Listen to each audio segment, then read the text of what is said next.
The gates are still locked. Locked? Unlocked. It's much the same here. Your feet hurt, don't they? I'd take off my shoes if I didn't have a hole in my sock. I'd... line, please.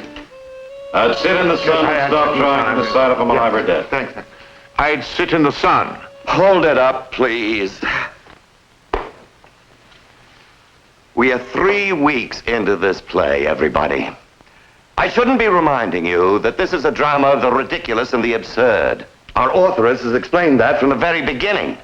I shouldn't be reminding you that as players, you don't know that it's ridiculous and absurd. It's happening to you.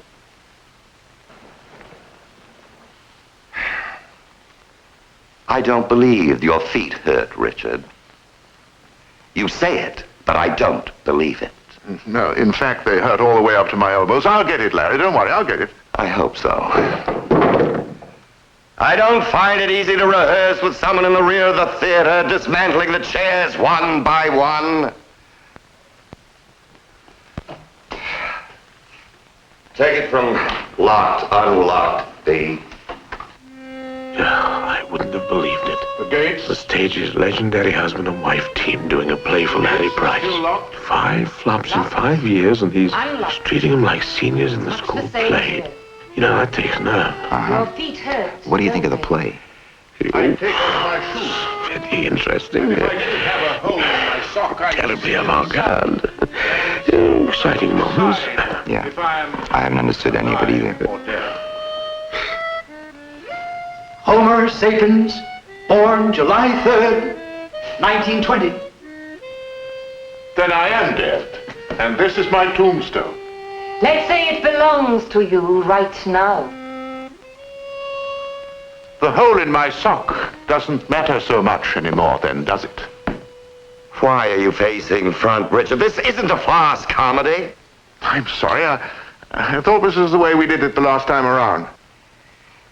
Couldn't we take it just one time through without an interruption, Larry? You know how Dick works himself up and apart. It'll happen.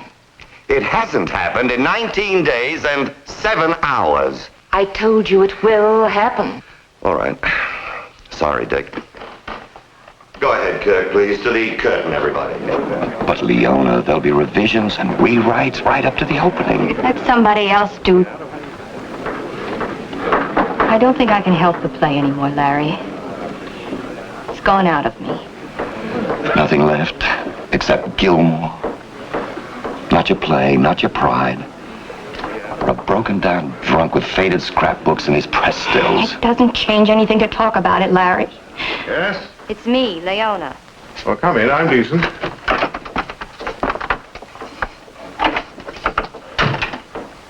I understand you wanted to talk to me. Yes, I've been thinking about the second act. Have you? Yes, there ought to be something more between me and B. Something just between the two of you. Yes.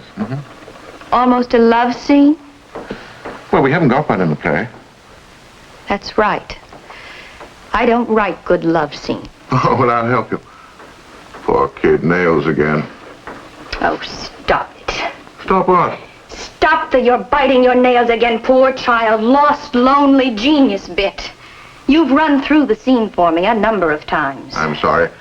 An aging actor's only offered certain parts, and a high-bouncing lover isn't one of them. I'm going away, Dick. When did you decide that? Now, 20 minutes ago, 2 weeks ago, what difference does it make? I think someone tried to kill you today. That's ridiculous.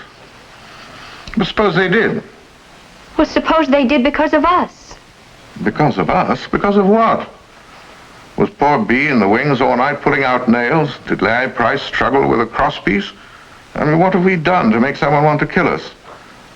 A couple of dinners, a walk in the fog. Am I to die because I kissed your pale and lovely lips? I'm going. I have to go. With your first play only a few days from opening. You may be dead in a few days. Or the play may be a huge success, Beatrice triumphant, Price out of debt, and you and me back in the fog. Blessed fog. Blessed girl. Miss Higgins. Oh, yes, Mr. Corey. I was wondering when you were going to get around to me. Miss Higgins, I understand that certain things are rather difficult to discuss, but we've heard that you... That I'm in love with Richard Gilmore. And not doing too well. He's calling the gate. Well, it can't have been difficult to find that out. Miss Higgins, I wonder if you could tell me where you were last night, just before and just after midnight. Walking. In a couple of bars. Let me tell Coffee you. house. You got to tell the last one. Yes, alone. Do you think anyone might have seen you during that time? Sapiens, Maybe. born July 31st. Do you think I might have been on the balcony last night, Mr. Let Corey? me tell him, Eve. That I might try to kill Richard? Well, we have to account for everyone, question everyone. Sapiens, Of course. born July 31st. Well, there are some things in my favor as a potential murderess, aren't there? Then I am dead. Neurotic, unstable girl in love with an older married man who won't remember her from one romance to the next. Then the hole in my sock. Papers are full of it. Matter so much. Coin a phrase. Did you know Lawler and Gilmore before they came here to do your play? No. Of course, I'd been in love with him for years. On the stage, films, and magazines. I suppose that prepared me for what happened here.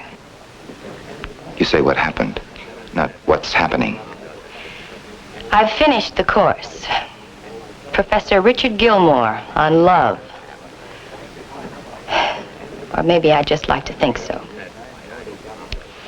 I see. At least, not until you see Well, the is there anything else you'd like to tell me? Unlocked. I couldn't kill Richard. It's the same here. I couldn't kill anybody. Your feet hurt, don't they? I'm not of the hunters, Mr. I Corey. didn't have a hole in my sock. I'm with the rabbits. Locked. Unlocked.